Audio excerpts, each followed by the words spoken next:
I talked to another guy one time, talk about this industry right here. I talked to another guy who was a very old man at the time. This is one of the rare times that I myself have met a great historical character.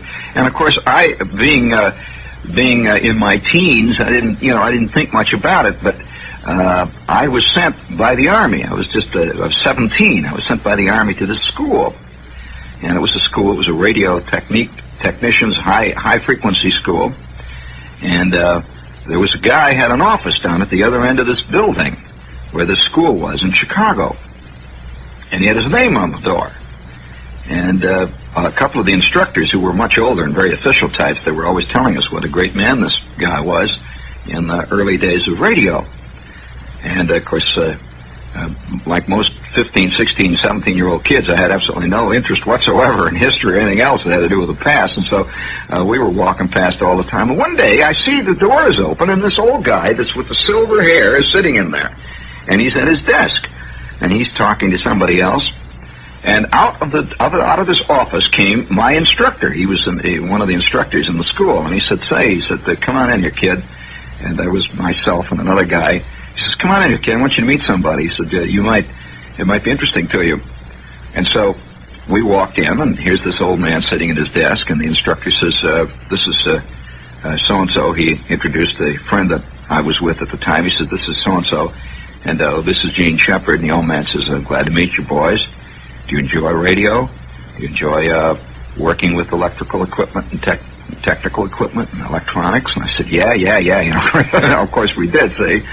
And then the instructor says, oh, by the way, he says, this is Mr. DeForest. And, to me, that meant nothing particularly. It was just one of those names, see. And so the old man wanted to talk, apparently. He felt very garrulous that day. And so he said, what do you intend to do when you get out of the Army? Are you intending to make radio or electronics your career? And he had this kind of nice... you were very, very nice, garrulous old guy, and my friend says, yeah, I'd like to go into it. And he says, well, I think you'll find it very rewarding, and I feel that the future is unlimited in this field. He said, in fact, we're right now working here in our laboratories on something that may eventually be in the future, probably in your future. And I said, what are you working on? Being a kid, I think it's going to be radar or something like that. We're all involved in it, so that's all I could think of. See, and he said, "Well, would you care to see what we're working on?"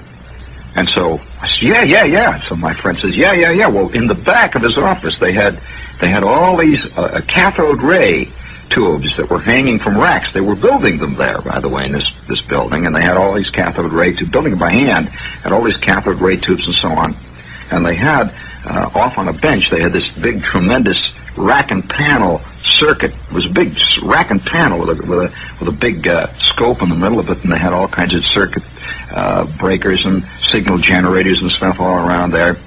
And a couple of his workers were working on this thing, and he says, would you care to see what we're working on? And so we said, yeah. Well, so they're turning all this stuff on, and on comes this cathode ray. It was green, of course, and on comes the cathode ray tube.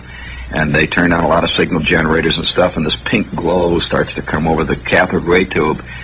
And my friend says, well, what are you working on? He says, well, we're experimenting with something that we believe has a great future. We're experimenting with, color television. And they were working on color TV. And here was old Lee DeForest. And so we talked for about a half an hour, and we went on out back through the office. And when I got out, I said to Mr. DeForest, being fantastic naivete, I said to him, I said, well, how long have you been in radio?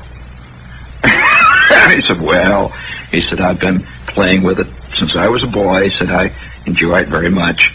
And so I go out with my friend, and the instructor's with us. He says, you idiot, what kind of a question was that? And I said, well, what? He said, do you know who that was? I said, well, yes, it says Dr. Lee DeForest on the door there. Dr. Lee DeForest.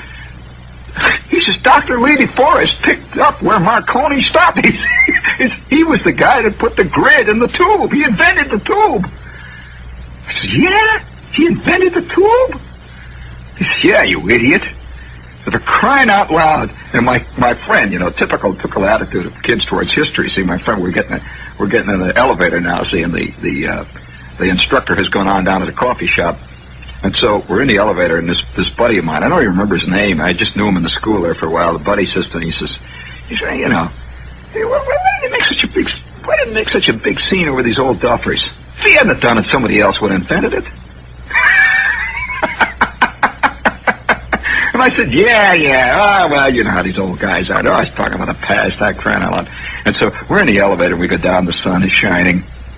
And then we walk past the drugstore, and there's a great big display of tubes in the drugstore. It says DeForest tubes. They're all out there. It's like, and here up in this old battered office, and in this backwater of Chicago, with a bunch of Signal Corps Yardbirds learning basic ultra-high frequency techniques, was this old man sitting there. The only time I ever actually met and talked to a man who could be called a pivotal character in history.